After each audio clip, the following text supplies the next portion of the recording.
Praise the Lord. Good morning. Good morning. परमेश्वर का धन्यवाद इस बेहतरीन सुबह के लिए और सुंदर से दिन के लिए कि जो हमारे जीवन में परमेश्वर हर एक दिन नया दिन लेकर आता है और हम सब यहाँ पर इकट्ठा हुए कि उसके नाम की हम आराधना करें, महिमा करें। तो आइए हम सभी अपने सरों को झुकाएंगे और प्रार्थना में चलेंगे।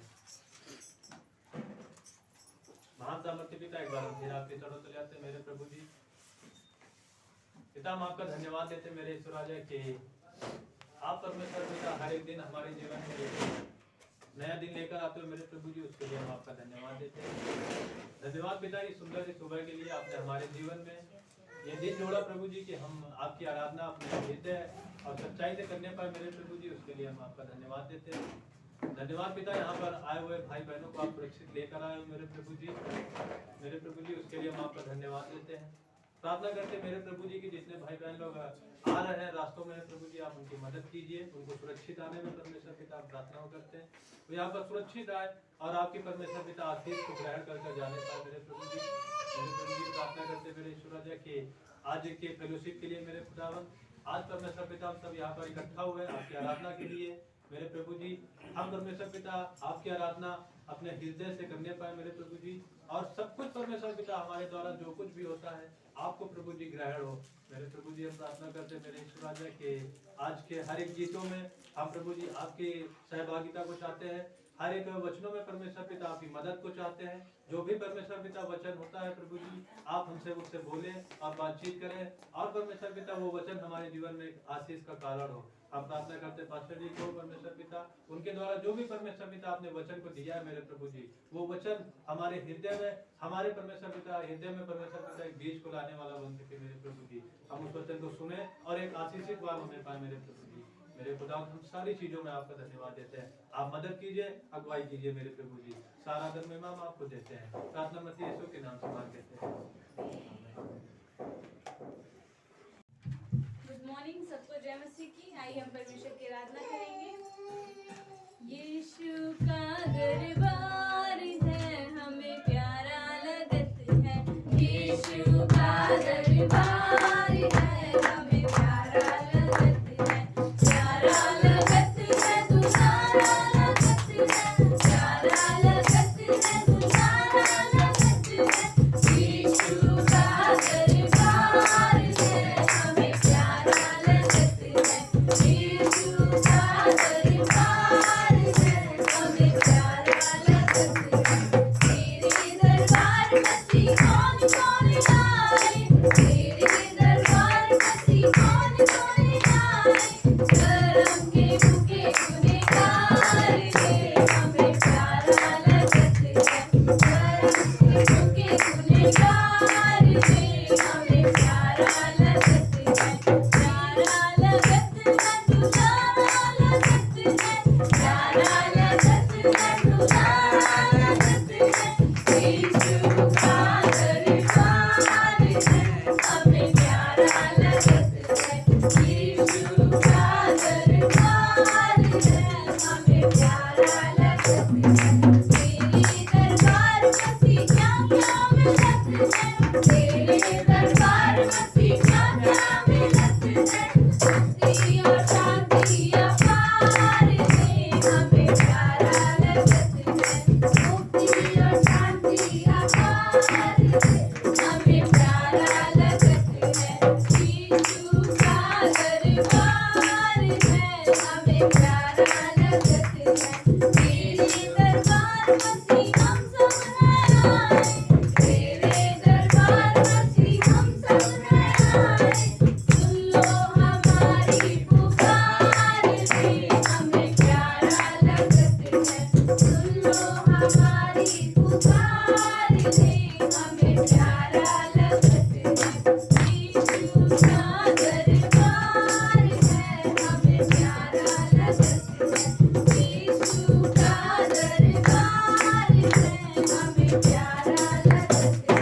हम लियो रे, हम लियो रे।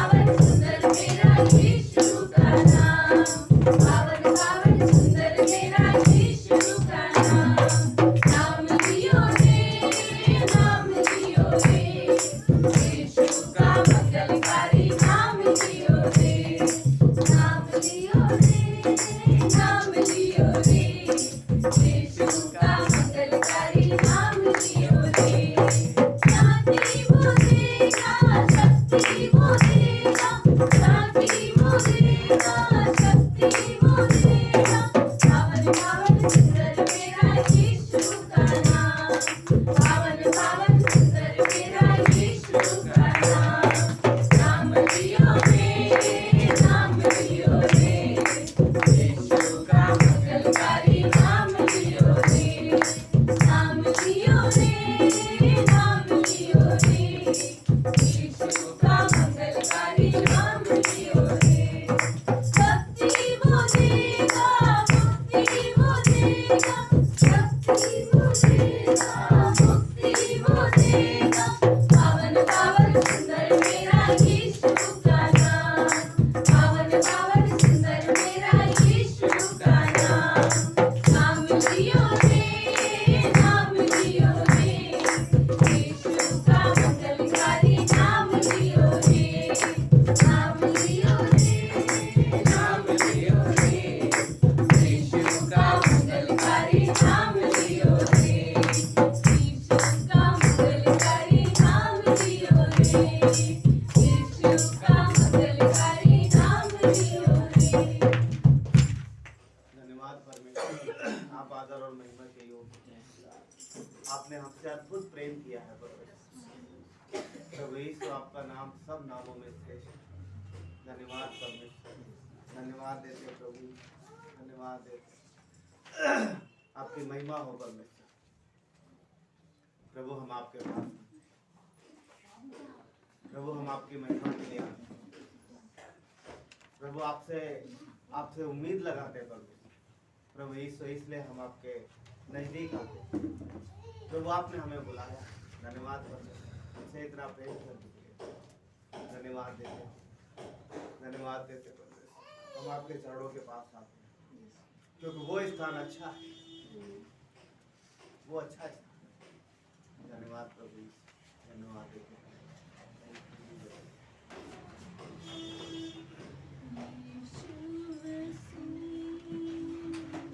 तेरे जैसा है कोई नहीं, तेरे चरणों में झुके आसमां और महिमा गाए ज़मीं। यीशु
परमेश्वर, स्वर्ग और पृथ्वी बनाने वाले परमेश्वर, हम आपको आदर देते हैं, आपकी महिमा करते हैं। आपका नाम सब नामों में श्रेष्ठ है। धन्यवाद परमेश्वर, आपने हमें अपने पास बुलाया और हमें बचाया परमेश्वर। प्रभु आपने हमें उद्धार दिया, आपने हमें मुक्ति दी परमेश्वर। धन्यवाद परमेश्वर, आपका नाम प्रभु हमारे जीवन में एक आनंद भरता है परमेश्वर। धन्यवाद आपकी प्रेजेंस के लिए, आपकी उपस्थिति के लिए प्रभु। धन्यवाद देते परमेश्वर, धन्यवाद देते। आपका नाम हमें उद्धार देता है। आपके नाम से प्रभु इस आपने जो किया है परमेश्वर, उस कार्य के द्वारा परमेश्वर हम बचाए गए प्रभु। धन्यवाद देते हैं हमें तो बचाने के लिए, हमें छुड़ाने के लिए परमेश्वर। थैंक यू जी।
आपकी प्रेजेंस के लिए, आनंद के लिए परमेश्वर, शांति के लिए परमेश्वर, आपकी करुणा के लिए, आपके दया के लिए धन्यवाद देते हैं, धन्यवाद देते हैं परमेश्वर।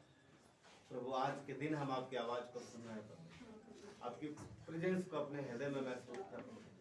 धन्यवाद प्रभु यीशु, आगे के समय को आपके हाथों में सौंपते हैं प्रभु यीशु। अपने हर एक बच्चे के हृदय से प्रभु, हृदय को आनंद से भरना परमेश्वर प्रभु यीशु, उनके जीवन में प्रभु आप अपनी उपस्थिति को परमेश्वर उन्हें महसूस कराना और प्रभु हम सब अपने अपने हृदय को तैयार करते हैं प्रभु आपसे सुनने के लिए, प्रभु आपके प्रेजेंस को महसूस करने के लिए धन्यवाद देते हैं प्रभु, धन्यवाद देते हैं। आगे के समय को आपके हाथों में सौंपते हैं, प्रार्थना मसीह यीशु के नाम से, आमीन।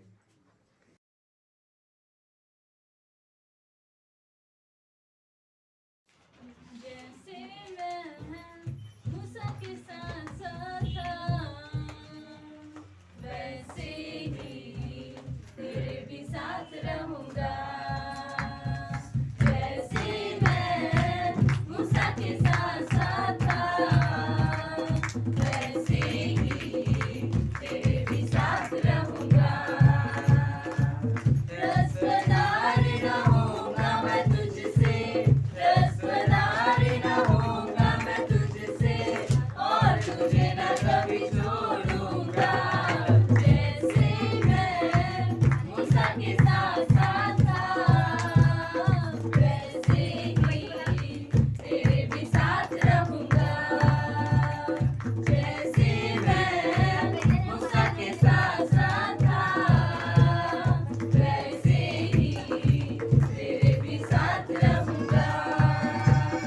हौसला रख मजबूत हो जा, बेदिल ना हो खौफ न खा।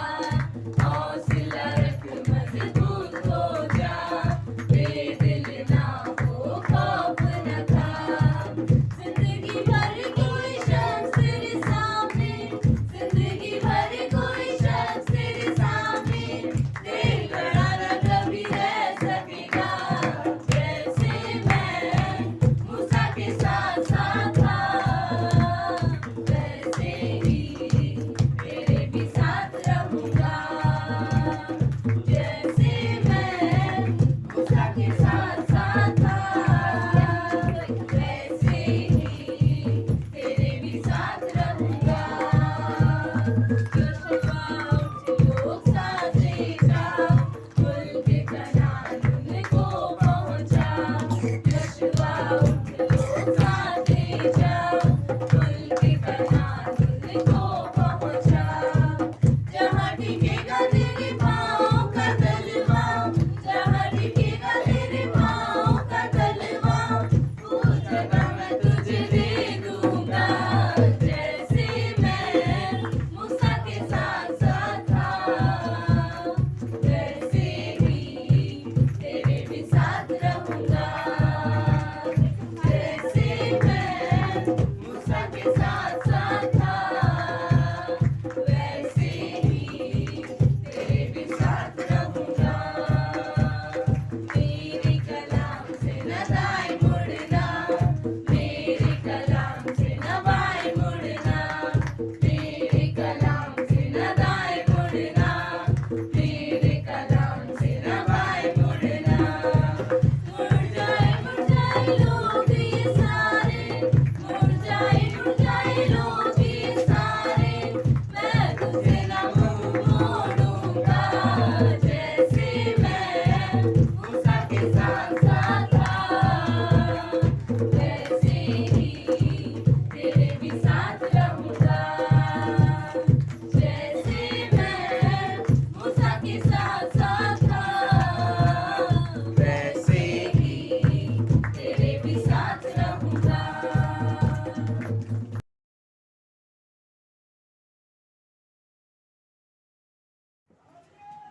मैं तुझको पसंद आऊं, मैं तेरे दिल को भाऊं। ऐसा मुझको बना, ऐसा मुझको बना। मैं तुझको पसंद आऊं, मैं तेरे दिल को भाऊं। ऐसा मुझको बना, ऐसा मुझको बना।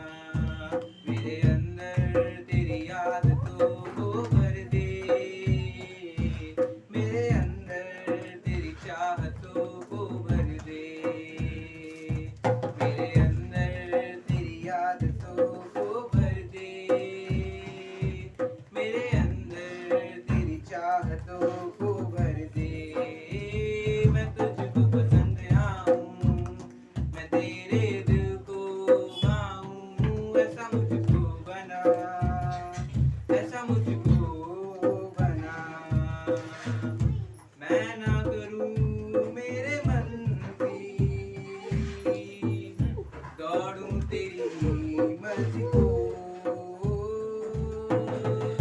लग जाए ऐसी लत तेरी,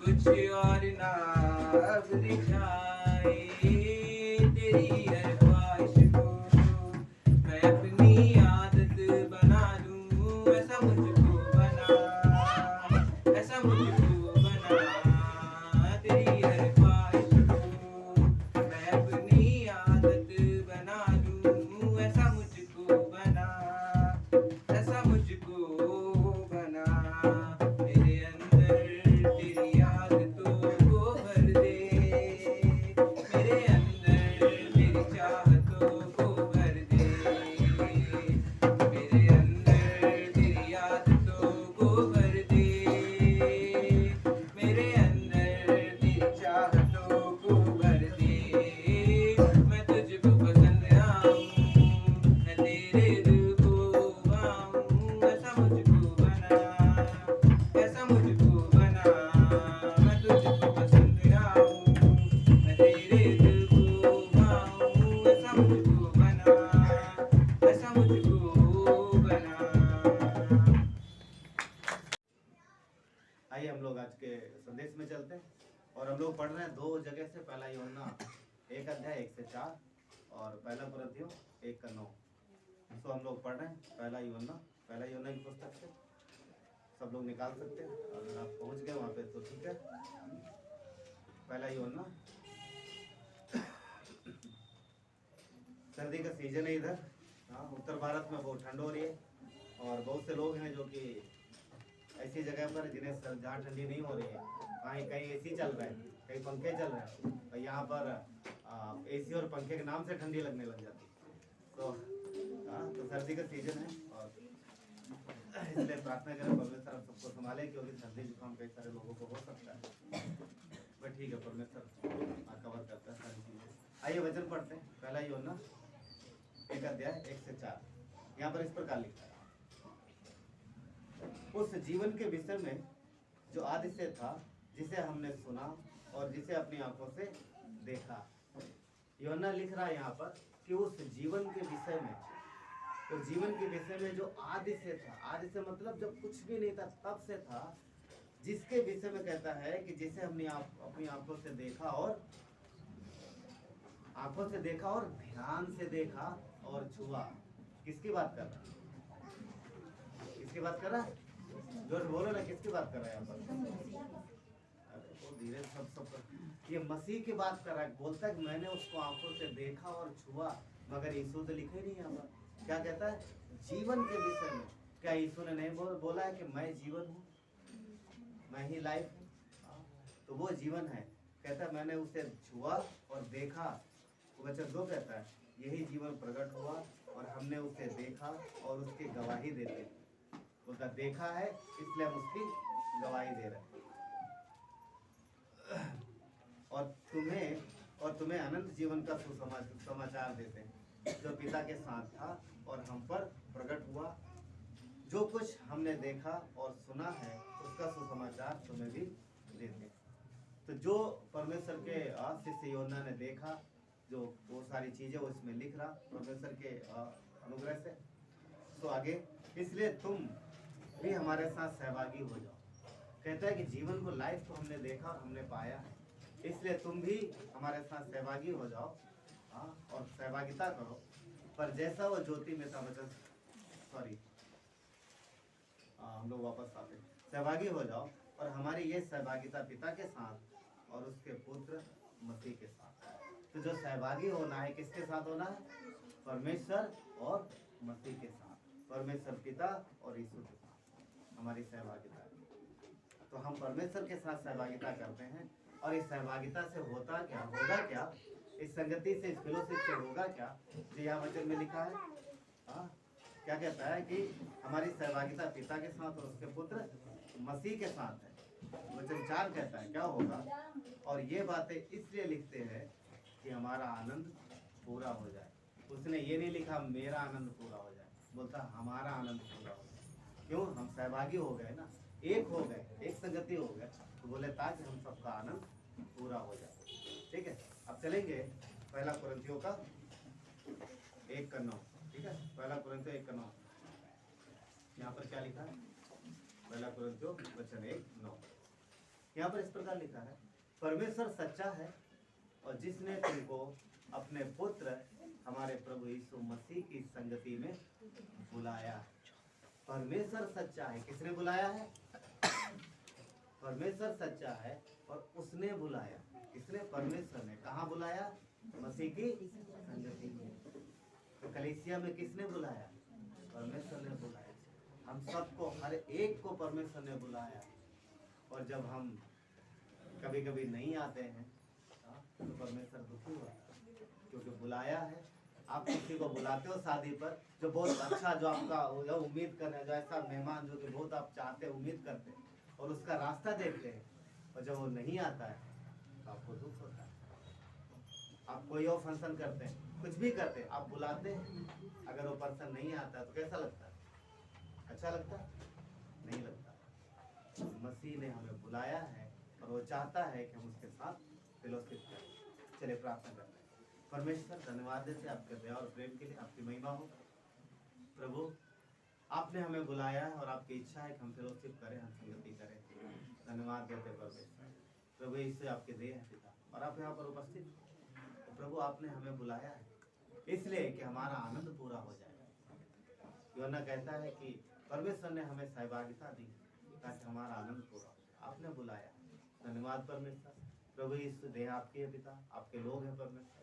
प्रभु यीशु, हर एक के हृदय को आप जानते हो प्रभु। हमारी प्रार्थना है परमेश्वर, हर एक के जीवन में कार्य करो प्रभु, और लोगों को छुटकारा दो, क्योंकि मसीह के नाम में छुटकारा है। छुटकारा दो परमेश्वर उनके शारीरिक तकलीफों से।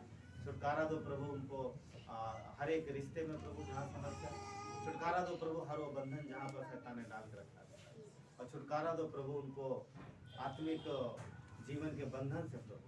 और हर एक व्यक्ति छूट जाए पिता, हर एक व्यक्ति उद्धार पाए प्रभु। हर एक व्यक्ति आपके साथ फेलोशिप करे और बना रहे, ताकि हमारा आनंद पूरा हो। धन्यवाद देते, आपकी महिमा हो। प्रार्थना मसीह यीशु के नाम से। आप सब बैठ सकते।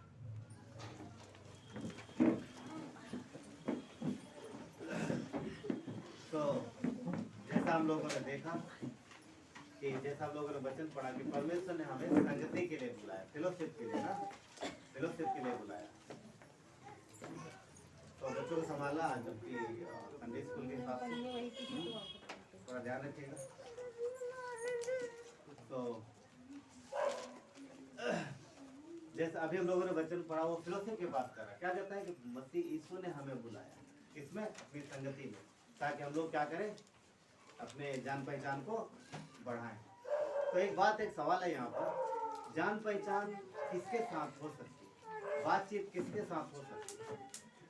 हम लोगों ने क्लास में देखा, पास्टर रोशन ने उदाहरण लिया था ना, कि हम अनजान लोगों के साथ बातचीत नहीं करते। क्लास में कितने लोग थे? कई सारे लोग थे ना, हम लोगों ने देखा ना, उन्होंने उदाहरण लिया था कि हम अनजान लोगों से बातचीत नहीं करते, और ना ही हम अनजान लोगों को कोई कुछ चीज सौंपते हैं। पर किसके साथ बातचीत करते हैं?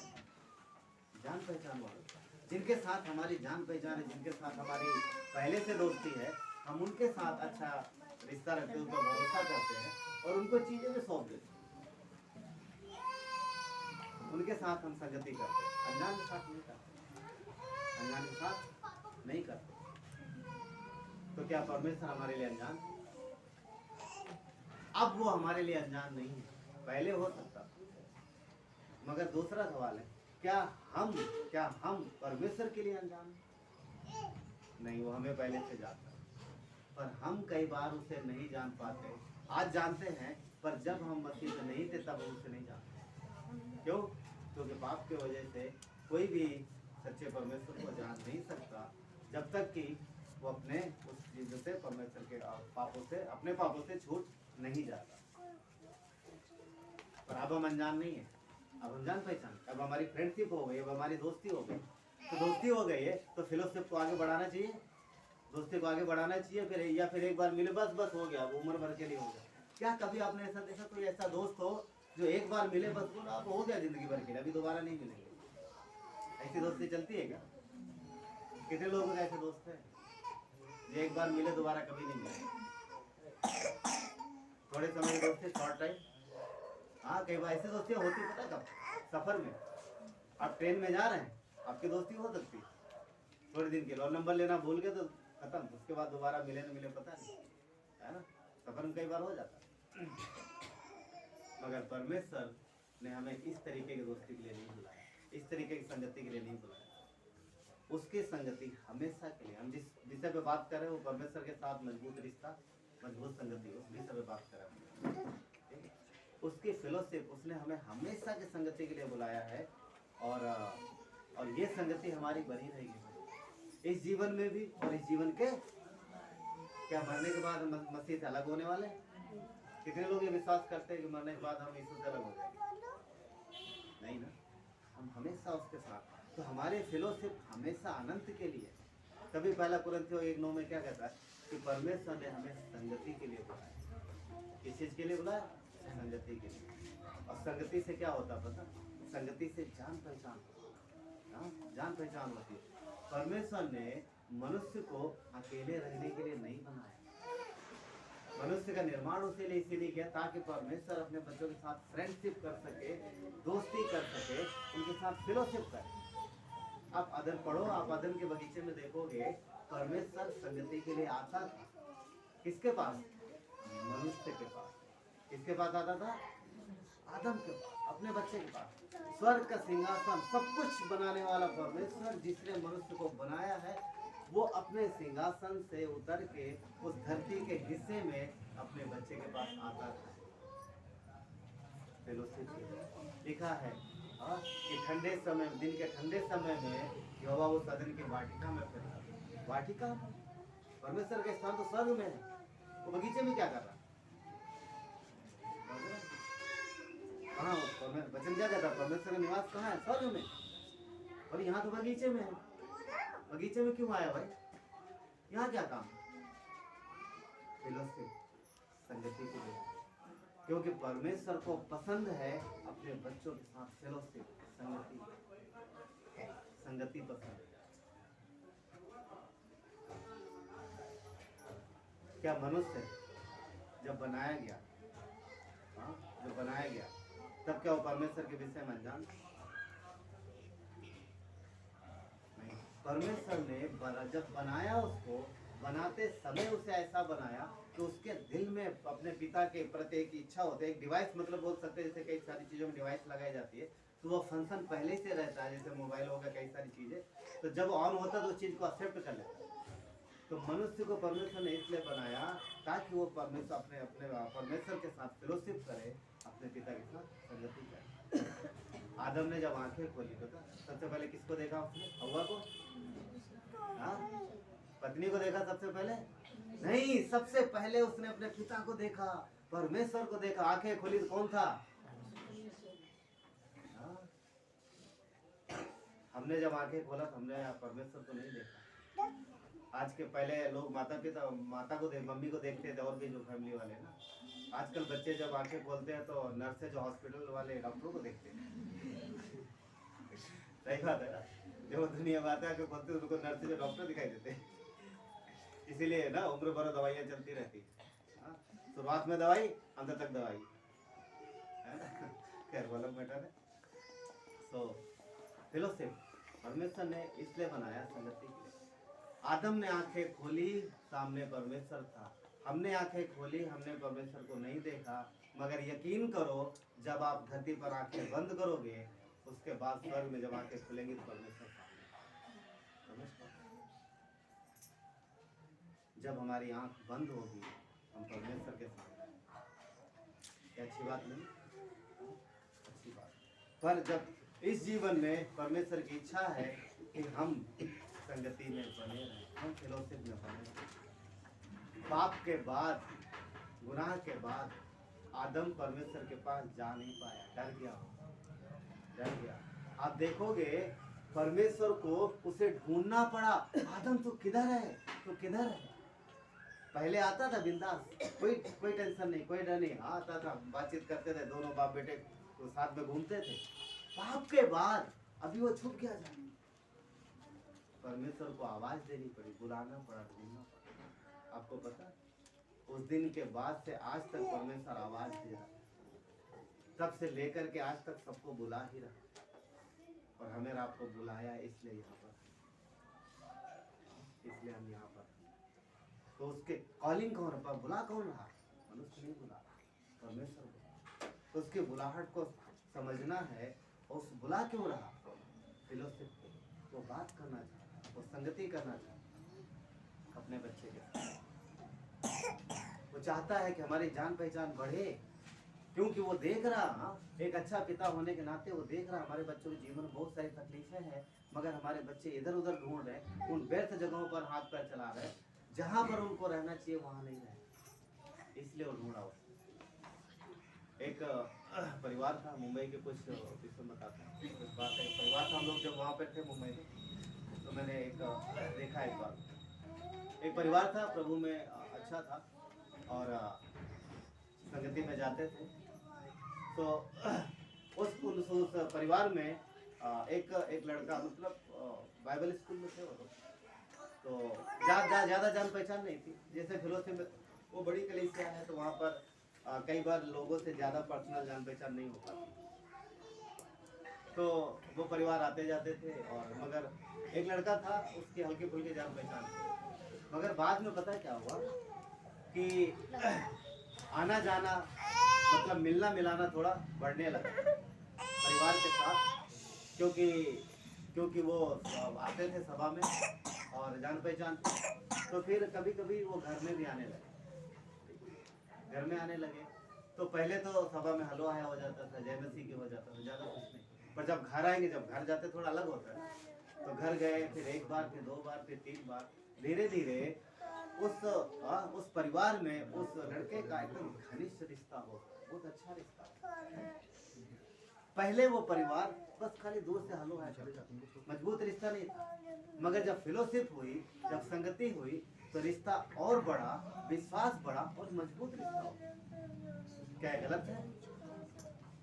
क्या ये गलत है? नहीं, अच्छा है। अच्छा इसलिए है कि आप एक दूसरे को अच्छे जान पर भरोसा कर सकते हैं, कई सारे काम उनको सौंपे जा सकते हैं, एक दूसरे की मदद कर सकते हैं। तो फेलोशिप, संगति हमारी जान पहचान को बढ़ाती है, नजदीकी को बढ़ाती है और हमारे विश्वास को बढ़ाती है, विश्वास को बढ़ाती है। परमेश्वर यही चाहता है कि हमारी संगति उसके साथ मजबूत हो। जब हम परमेश्वर के साथ समय बिताएंगे, अगर वो व्यक्ति, वो लड़का अगर नहीं परिवार में आता जाता, तो नहीं होता, उनका मजबूत रिश्ता नहीं होता। हम लोग क्या करते हैं, हम परमेश्वर के साथ कभी कभी मिलते हैं। पहले वो कभी कभी ही मिल रहे थे, तो जान पहचान कैसी थी? बस हेलो हाय, कैसे भाई, ठीक है, सब ठीक है, हाँ ठीक, बस इतना ही था।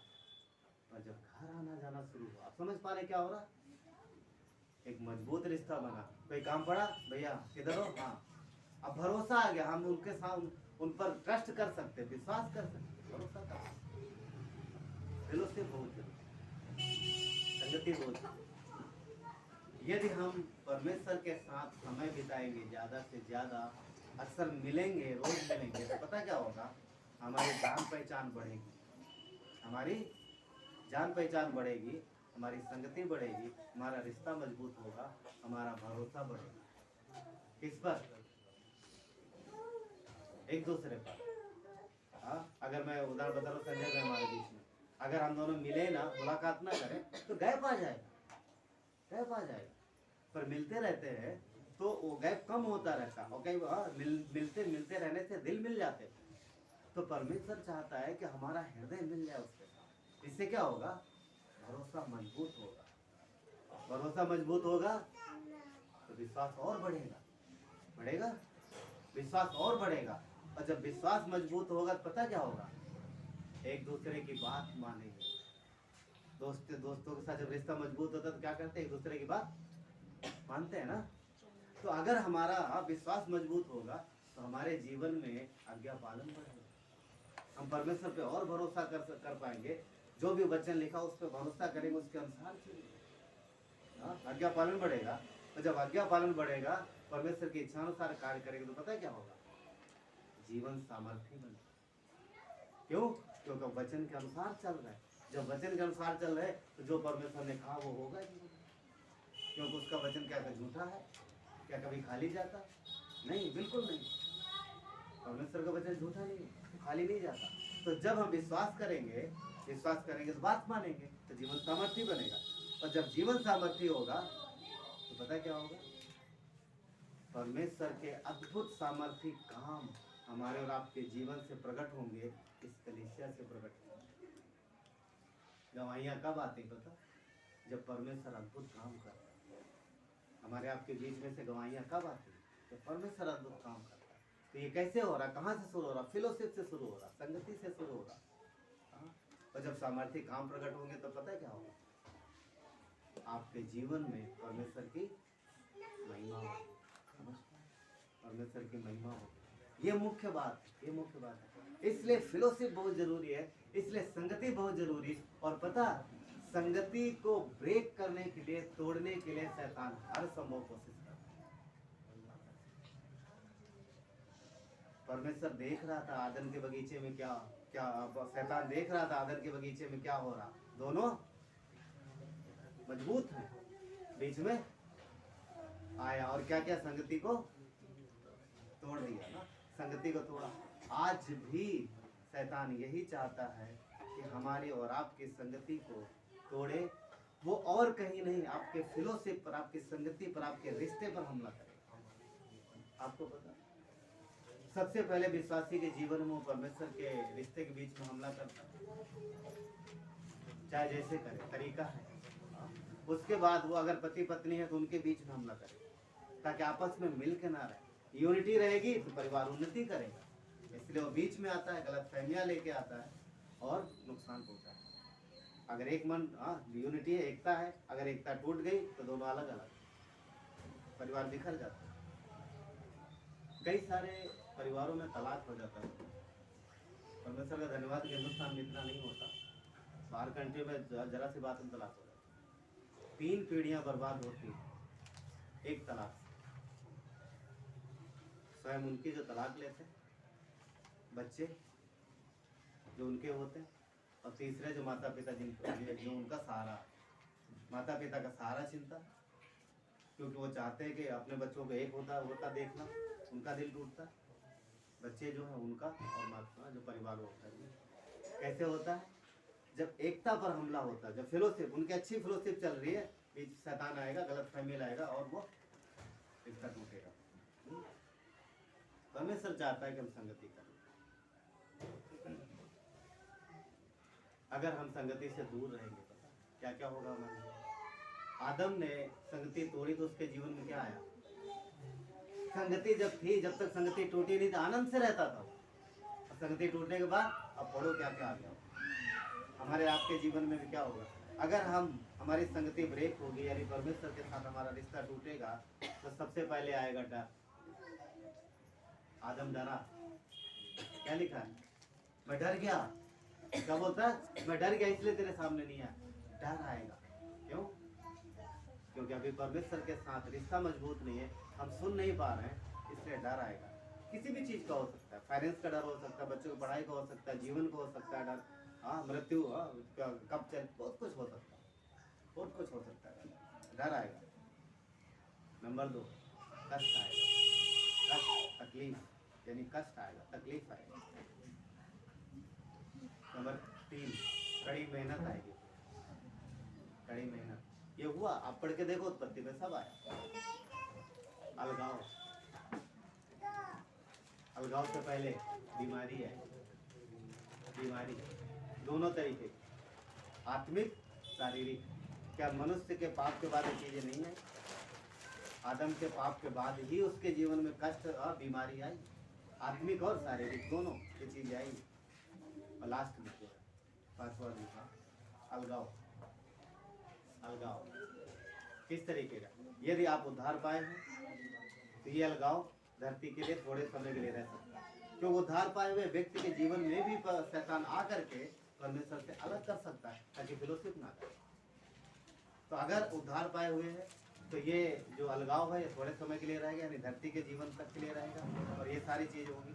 अगर आप उद्धार पाए हुए हैं, यदि आप उद्धार पाए हुए नहीं हैं तो ये अलगाव हमेशा के लिए रहेगा, यानी अनंत में नर्क में लेके जाता है। जो व्यक्ति उद्धार पाए हुए नहीं है उनको कहाँ तक ले जाता है? हमेशा के लिए अलग आओ। पर जो उद्धार पाया हुआ है वो धरती में परमेश्वर की इच्छा से बाहर हो सकता है, वो अलग है। परमेश्वर की इच्छा है कि हम फेलोशिप करें, हम संगति करें, ये उसकी इच्छा है। क्योंकि इसीलिए बनाया गया, इसीलिए वो आता था कहाँ से, स्वर्ग से आदम के पास मिलने के लिए। तो उसकी इच्छा है कि हम फेलोशिप करें, परंतु अगर हमारी इच्छा नहीं है, यदि आपकी इच्छा नहीं है कि फेलोशिप करें, तो आप जाओगे नहीं उसके पास। परमेश्वर कभी जबरदस्ती नहीं करता। पर एक चीज है, यदि आपके अंदर, यदि हमारे अंदर वो इच्छा, यदि आपके अंदर वो इच्छा है कि आप फेलोशिप करो, आप संगति करो, तो परमेश्वर हर बाधा को दूर करता है, हर रुकावट को दूर करता है। बीते दिनों में कई सारी चीजें हुई ना, कुछ साल पहले कोरोना की वजह से बहुत सारी चीजें हुई और लोगों की संगति टूट गई, राइट, परमेश्वर के साथ मिल नहीं पाया। और ऐसा इस तरीके से फेलोशिप, पर पर्सनल रिश्ता था उनका, कई सारी चीजें हुई। एक परिवार था, सुनिए ध्यान से, एक परिवार था और उनकी फेलोशिप टूट गई। उनके हृदय में था कि वो परमेश्वर के साथ रिश्ता बनाए, फिर से जोड़े, हृदय में था उनके। और जो परिवार में जो बहन थी, उनके दिल में बहुत था कि मुझे फेलोशिप चाहिए, परमेश्वर के साथ संगति करना है, मगर कुछ नहीं उपाय दिख रहा, मिल नहीं रहा कुछ। दिल में था, प्रार्थना करते थे तो परमेश्वर आप उपाय करने वाले हो, मदद करने वाले, मदद करने वाले। तो परमेश्वर उपाय करता है। एक दिन हम और मेरी पत्नी सभा के बाद, सभा खत्म करके, हम लोग सभा ले रहे थे, सभा खत्म करके हम किसी एक मैरिज फंक्शन में गए। मैरिज फंक्शन में वो कर हमारे रिलेटिव थे, उन्होंने बुलाया मैरिज फंक्शन में, और हम लोग गए राइट। तो हम लोग आपस में बात कर रहे हैं, मेरी वाइफ ने बोला हमारे मम्मी पापा लोग उधर बैठे होंगे, हम लोग उधर जाएंगे। तो हम उधर गए और हम वहाँ बैठ गए। तो हमने वहाँ पर, हम लोग बैठे वहाँ पर और मैं भी बैठा, पर वहाँ पर देखिए, वहाँ परमेश्वर करता सारी चीजें। हाँ, मैं भी, आप लोग समझ गए बहुत सारी चीजें, ठीक है, पर समझिए कुछ चीजें परमेश्वर का कार्य, ध्यान से सुनिए। देखिए उस फंक्शन में वो बहन भी थी जो परमेश्वर के लिए प्रार्थना करे। एग्जैक्टली वो किसी को नहीं जानते, वो वहीं बैठे जहाँ पर हमारे रिलेटिव। कौन लेके गया? हम एक दूसरे को जानते नहीं, पर वहां पर पता चला और बातचीत चली, और आज वो परिवार यहाँ पर, सुमन बहन उनका परिवार है, समझ पा, ये परमेश्वर है, ये परमेश्वर का। और इसके बाद में परमेश्वर इनके थ्रू और कई सारे परिवार ना, कितने सारे लोग यहाँ पर हैं, समझ, ये परमेश्वर। अगर दिल में, अगर हमारे आपके दिल में इच्छा है कि हम फेलोशिप करें, तो वो दीवारों को गिराएगा, वो रुकावटों को तोड़ेगा। पर अगर इच्छा ही नहीं है तो फिर इसमें परमेश्वर क्या कर सकते? क्यों? क्योंकि परमेश्वर कई बार हमारी इच्छा के विरुद्ध नहीं जाता। हर वो रुकावट, हर वो बंद रास्ता परमेश्वर खोलेगा। क्यों? क्योंकि यीशु स्वयं मार्ग है। क्या उसने नहीं बोला मैं मार्ग? वो रास्ता नहीं बता गया तो इस रास्ते से नहीं, वो रास्ता बना देता है, वही मार्ग है। वो जिधर जाता उधर रास्ता बन जाता है, वो परमेश्वर। हमें परमेश्वर को खोजना, ढूंढना, और वो मिल जाएगा। वचन क्या कहता है? परमेश्वर को ढूंढोगे तो, परमेश्वर को ढूंढोगे तो वो तुम्हें मिल जाएगा। आप इच्छा करो दिल में, आपके दिल में इच्छा है तो रास्ता खोल देगा, बना देगा। क्योंकि वो चाहता है कि हमसे फेलोशिप करे। मनुष्य को उसने इसीलिए बनाया कि हमारे साथ वो रिश्ता रखे, फेलोशिप करे। शैतान हमें झूठी आशा देता है, तकलीफ परेशानियां कष्ट जीवन में आएंगी, वो झूठी आशा देगा, वो गलत रास्ता दिखाएगा, वो गलत रास्ता दिखाएगा, वो सही रास्ता कभी नहीं दिखाएगा। उसने संगति को तोड़ा, अदन के बगीचे में उसने मनुष्य को संगति को तोड़ दिया। तब से लेकर के आज तक वो यही काम करता है कि हमारी और परमेश्वर की संगति को, जो कि एक मजबूत है, उसको तोड़ेगा तो जीवन में बहुत सारी चीजें आएंगी, जिसके विषय में हम लोगों ने अभी बात की। कष्ट परेशानियां तक भी बहुत सारी। संगति रखते हुए अगर तकलीफ परेशानी आती है तो उसमें कोई डरने की बात नहीं। क्यों?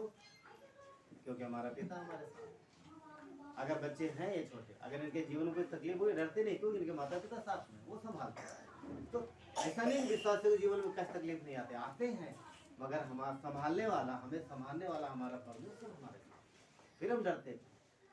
हाँ, फिर हम डरते नहीं। शैतान कोशिश करता है कि संगति को तोड़े, ब्रेक करे, और इसके लिए वो हमारी शारीरिक अभिलाषाओं को बढ़ावा देता है, संसार की चीज़ों को बढ़ावा दे, संसारिकता की ओर बढ़ावा देगा। और आपके और हमारे जीवन, सुनिए ध्यान से, विश्वासी के जीवन में वो ऐसे व्यक्तियों को लाएगा, ऐसे वस्तुओं को लाएगा, ऐसी वस्तुओं को लाएगा जो परमेश्वर के साथ संगति में बाधा उत्पन्न करे, रुकावट पैदा करे। फिर बोलूं वापस, पर विश्वासी आपको जीवन में, आपके जीवन में शैतान ऐसे व्यक्ति लाएगा, ऐसी वस्तुएं लाएगा, चीजें भी लाएगा जो फेलोशिप के साथ, परमेश्वर की संगति के साथ ना, मतलब संगति में रुकावट पैदा करे और हमारी संगति निरंतर ना चल पाए। ऐसी चीजें वो अवश्य लेके आएगा। एक चीज और में और चीज में बढ़ावा देगा, पता। दूसरी बात एक और बढ़ावा देगा, क्या कहेगा, तुम कहाँ रोज रोज ना, जब देखो तब परमेश्वर करते रहते हो, घर में भी, इधर भी, उधर भी। क्या बिना परमेश्वर के तुम जिंदा नहीं रहते? क्या बिना परमेश्वर के तुम्हारा जीवन अच्छा नहीं चल सकता? इधर आओ, ये देखो, इनको देखो, इनका जीवन देखो, ये तो देखो बिना परमेश्वर के कितना बढ़िया जीवन है। शैतान ने मनुष्य की और परमेश्वर की संगति को क्यों तोड़ा, पता? ताकि मनुष्य बिना परमेश्वर के जीवन जिए। आप ध्यान से देखो, संसार में इंसान क्या कर रहा है, वो खुद पे निर्भर हो रहा है, वो चाहता है वो बिना परमेश्वर के जीवन जिए। इंसान ने बहुत कुछ तो बना लिया, सब कुछ तो कर लिया, एक चीज पर विजय नहीं पाया, मौत पर। और इस पर वो काम चालू कर, मतलब वैज्ञानिक जो भी है मनुष्य, वो सब इस पर भी रिसर्च कर रहे हैं कि किस तरीके से मनुष्य को मरने से, अगर मनुष्य को मरने से रोक लिया तो खुदा बन गया खुद ही। समझ पा? तो इंसान जो है स्वयं पर निर्भर हो रहा, बिना परमेश्वर के वो जीना चाहता। और ये कहाँ से आ रहा विचार? क्या परमेश्वर की ओर से है? नहीं, परमेश्वर ने मनुष्य को संगति के लिए बनाया था, पर शैतान बीच में आ गया। वो कहता है कि तुम बिना परमेश्वर के जीवन जी सकते हो, इसका भी बढ़ावा देगा। ध्यान रखना, ऐसी सोच के आपके दोस्त, जैसे कोई भी ऐसा व्यक्ति है तो आपको किस तरफ लेके जा रहा, परमेश्वर से दूर हो, आओ इधर मैं तुम्हें बढ़िया रास्ता दिखाता हूँ। हाँ, बढ़िया, मैं तुम्हें आसान रास्ता दिखाता हूँ जिसपे तुम जीवन जी सकते हो। छोटी सी चीज में वो फंसा लेता है बहुत बार, और कई बार परमेश्वर के बच्चे फंस जाते हैं, गिर जाते हैं, नहीं समझ पाते, उसके प्रलोभन को नहीं समझ पाते। वो लालसा देगा, ऐसी लालसा देगा, आपको लगे हमारे तो बहुत बढ़िया है यार, टेलीविजन में ऐड आता है, कई बार देखा, टीवी स्कीम देते, बहुत कुछ देते, और बाद में बोलेंगे कंडीशन अप्लाई, बड़ी जल्दी बोल जाए, इतनी जल्दी बोल जाएंगे समझ में नहीं आएगा, और बाद में वही कंडीशन जो होता है ना, फिर वो बड़ा निकाल के लेके आता है।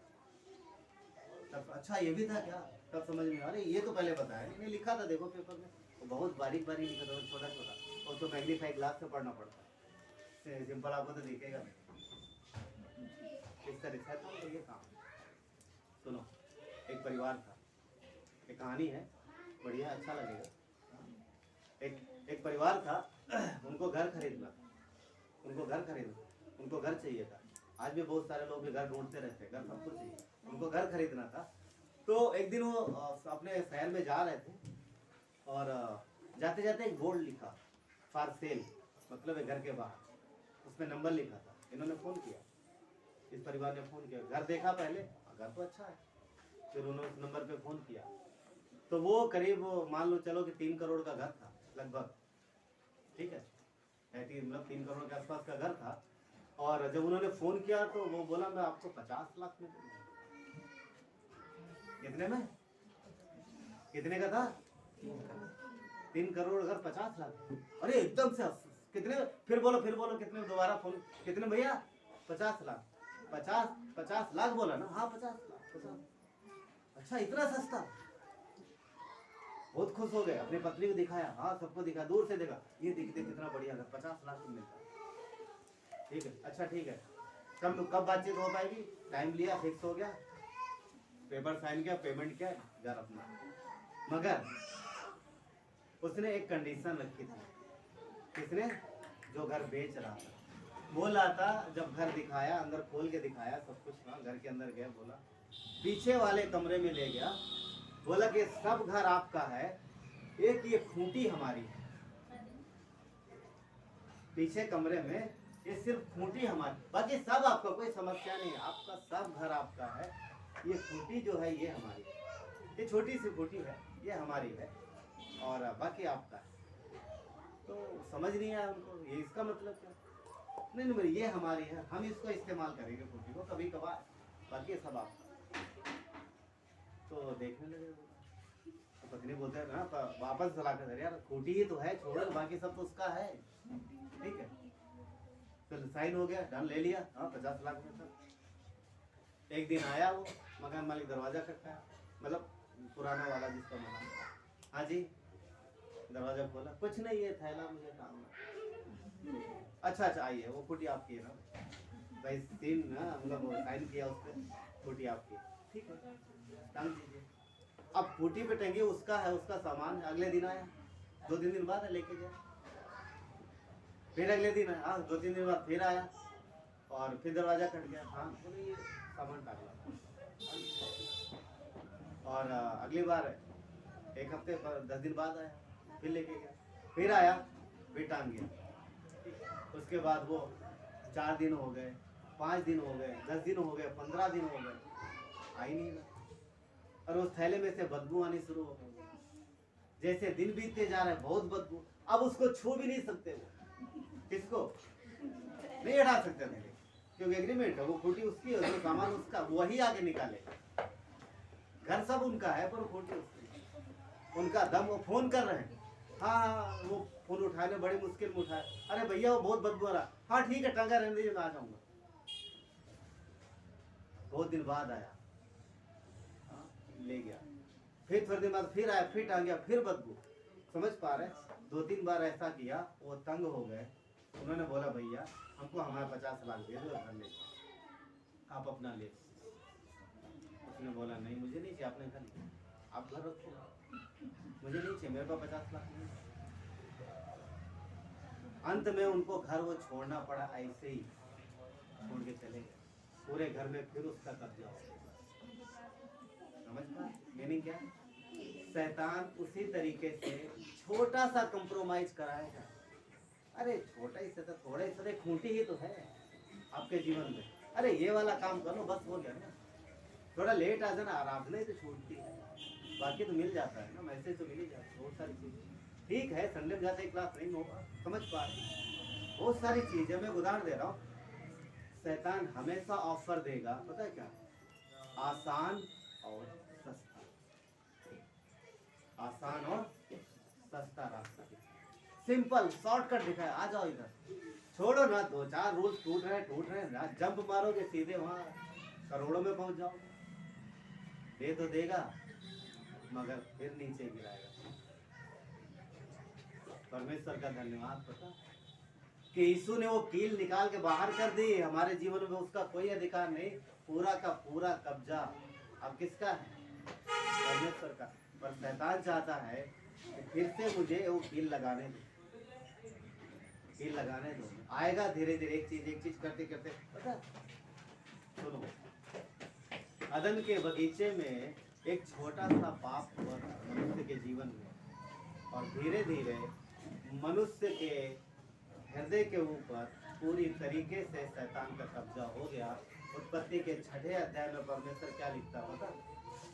उत्पत्ति के 6 अध्याय में क्या लिखता? मनुष्य के मन में जो भी उत्पन्न होता निरंतर बुरा ही उत्पन्न। समझ पाए?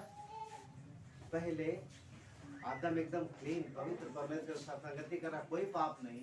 एक छोटे से पाप के बाद धीरे धीरे शैतान ने सब चीज पे कब्जा कर लिया। अब उसका हृदय परमेश्वर की ओर है ही, आज भी यही। मगर परमेश्वर का धन्यवाद कि मसीह यीशु जब क्रूस पर आया, उसने उस सामर्थ को तोड़ दिया और पूरी तरीके से हमारे हृदय पर अपना कब्जा किया, हमारे जीवन में अपना कब्जा किया। आज शैतान का हमारे आपके जीवन में कोई उसका अधिकार नहीं है, परंतु फिर भी शारीरिक स्वभाव में होने के वजह से जो पापी स्वभाव मनुष्य के अंदर है, कई बार हमारे उस स्वभाव को पकड़ता है और बोलता है कि मुझे अपने जीवन में थोड़ी सी जगह दे दो। तो जब हम वो थोड़ा सा दरवाजा खोल देते हैं तो धीरे धीरे धीरे धीरे धीरे धीरे अंदर आता है। उदाहरण बताओ, कभी आप लोगों के साथ ऐसा अवश्य हुआ होगा। अगर कितने लोग हैं जो मोबाइल में बाइबल पढ़ते हैं? शर्मा मत उठा सकते हैं। चलो अच्छी बात है, ज्यादा हाथ नहीं उठा। आजकल ट्रेंड होता है, जरा पता है, लोग मोबाइल में बाइबल पढ़ते हैं। कुछ गलत नहीं है, पर देखा जाए तो कई बार बहुत देखिए, जब आप घर पर हैं तो आप अपना बुक उठाइए, जो बाइबल है वो पढ़िए। फोन का इस्तेमाल बाइबल में मत करिए, क्योंकि इंटरनेट ऑन रहता है, बहुत कुछ ऑन रहता है। सुनो, एक घटना बताता हूँ।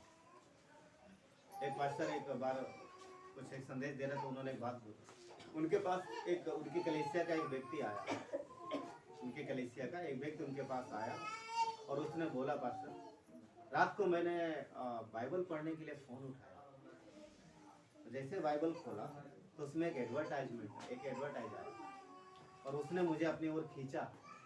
किसने? उस एडवर्टाइजमेंट। बोलता मैंने उसे क्लिक किया और पूरा 1.5 घंटे का मूवी देखा, उसके बस हो गया। समझ पाए? नहीं समझे? फोन किस लिए उठाया था? पर किया क्या उसने? छोटा सा एक क्या आया था एडवर्टाइज, उस पर ऐसा टच किया और उसके बाद जब वो अंदर देखना शुरू किया तो निकल नहीं पाया, पूरा फिनिश करके निकला। बैठा था संगति परमेश्वर के साथ करने के लिए, पर शैतान बोला थोड़ी सी जगह दे दो, थोड़ी सी जगह, बस थोड़ी सी जगह दे दो। अगर हमने वो थोड़ी जगह दी तो पूरा कब्जा करेगा, तो पता ही नहीं चलेगा। होश तब आया, अरे यार 1.5 घंटे निकल गए। मगर उसने पश्चाताप किया और पास्टर के सामने जाके बोला। खैर अकेले में बोला, उन्होंने किसी कुछ बताया नहीं, पर वो कहीं पर ऐसा बात कर रहे थे संगत, नाम नहीं लिया किसी का उसका। तो कहने मतलब ये है, क्या ऐसा हमारे साथ नहीं कर सकता? क्या हम नहीं फंस सकते? फंस सकते हैं। इसलिए सावधान रहिए, क्योंकि परमेश्वर चाहता है कि हम फेलोशिप करें, पर शैतान चाहता है कि हमारे फेलोशिप टूटे। उसने हमें संगति के लिए बुलाया। पहला कुरिन्थियों 1:9। परमेश्वर ने हमें किस लिए बुलाया है? फेलोशिप के लिए। पिता और उसके पुत्र मसीह यीशु के साथ हमारी फेलोशिप, जो हमें परमेश्वर के साथ सामर्थ्य जीवन देगा। चलिए प्रार्थना करें। परमेश्वर धन्यवाद देते पिता, आपकी महिमा। सर्वशक्तिमान परमेश्वर, आपने हमारे लिए जान दी है। यदि यहाँ पर कोई ऐसा है जिसने अभी यीशु पर विश्वास नहीं किया, आज आपके पास मौका है। वो आपको अनंत जीवन देगा, वो आपको उद्धार देगा और हमेशा के लिए अपनी संतान बनाएगा। परमेश्वर का वचन इस बात की गवाही देता है कि यदि आप उस पर विश्वास करते हैं तो आप उसकी संतान बनाएंगे। तो मेरे पीछे ये कह सकते हैं, अगर किसी ने अभी तक यीशु को अपना उद्धारकर्ता नहीं माना, तो मेरे पीछे कह सकता है, हे परमेश्वर, मैं पापी हूँ, मुझे क्षमा करो, मेरे जीवन में आओ। मैं विश्वास करता हूँ आपने मेरे पापों को क्रूस पर जान दी, कब्र में गए, तीसरे दिन जी उठे। आप मेरे जीवित मसीह प्रभु यीशु, मेरे जीवन में आओ, मेरी सहायता करो, मेरी अगुवाई करो। धन्यवाद देते, धन्यवाद देते पिता। यदि किसी ने प्रार्थना पहली बार की है तो सबके आंखें बंद है, सबके सर झुके हुए। यदि किसी ने प्रार्थना पहली बार की, एक क्षण के लिए अपना हाथ उठा सकते हैं। अगर किसी ने प्रार्थना पहली बार की, पिता धन्यवाद परमेश्वर, आपकी महिमा हो। धन्यवाद देते, आप अपने बच्चों को जानते हो, आप अपने बच्चों को संभालते हो। प्रभु यीशु कलीसिया आपकी है परमेश्वर, आपने इसलिए बुलाया है कि हमारा आनंद पूरा हो जाए। प्रभु धन्यवाद देते हैं परमेश्वर, हमें आपने इसीलिए बुलाया ताकि हम आपके साथ फेलोशिप करें और प्रभु आपका आनंद हमारे जीवन में आए। धन्यवाद देते, सारा आदर गौरव महिमा